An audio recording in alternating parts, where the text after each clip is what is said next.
Stephen Tompkinson has been pictured arriving at Newcastle Crown Court today for the second day of his grievous bodily harm trial.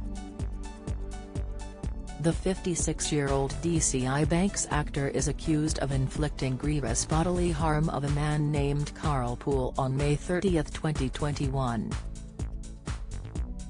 Tompkinson denies the charge. Tompkinson was photographed wiping his eye as he arrived at court this morning. He sported a black pinstriped suit jacket and trousers, which he matched with a black shirt and burgundy tie, and combed his silver locks away from his face. Ahead of the trial, during a hearing in September, Tompkinson entered a not guilty plea, and his barrister Adam Birkby told the court the actor will claim self-defense. In yesterday's hearing, the court was told how the TV actor allegedly punched and slapped Mr. Poole, following a noise disturbance outside his home. The court heard how Tompkinson had been disturbed by Mr. Poole, who had just been swimming in the North Sea and was dressed in his underpants, and his friend Andrew Hall. Michael Bunch, prosecuting, told the jury that Tompkinson had confronted the pair in the early hours of the morning of May 30, 2021, outside the property in Whitley Bay, North Tyneside. He said, 2 calls were made to the emergency services between 5:30 and 6 o'clock on the morning. The first was from this defendant to contact police about 2 drunken men outside his address. The second, made just a short time later, was made by a neighbor to report that one of those 2 men was lying unconscious in the street. He added, "What happened between those 2 calls is the question that you have to decide." The prosecution says that this defendant, angry at the noise the 2 men were making, ended up punching one of them, knocking him to the floor so that he banged his head and sustained traumatic brain injuries. The defendant claims he did not more than push away the man in self-defense after the 2 had come towards him. Mr. Bunch told the court that Mr. Poole had gone to see Mr. Hall for a catch-up, arriving around midnight, and the 2 had stayed up talking and drinking. They made a decision to head down to the beach, a mile or so away, to see the sunrise, he said.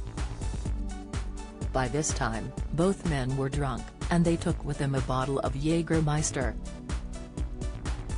They continued to drink. Once there, Mr. Poole had a dip in the sea, whilst Mr. Hall simply paddled.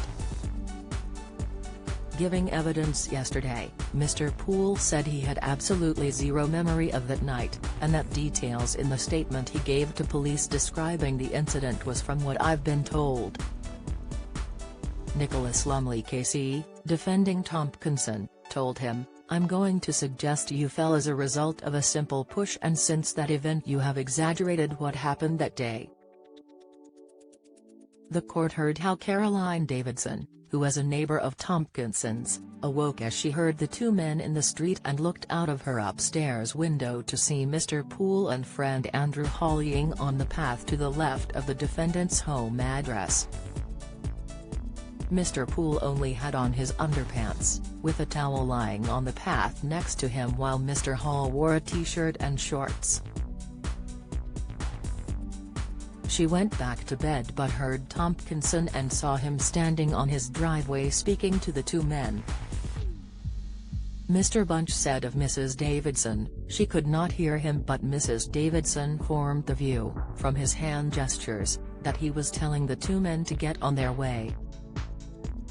It appeared that one of the men said something back, and Mrs. Davidson saw her neighbor draw back his fist, before apparently thinking better of it and lowering his hand. The 2 men, who were obviously heavily drunk, tried to get to their feet, but Mr. Poole could hardly stay upright, and Mr. Hall had to help him keep his feet.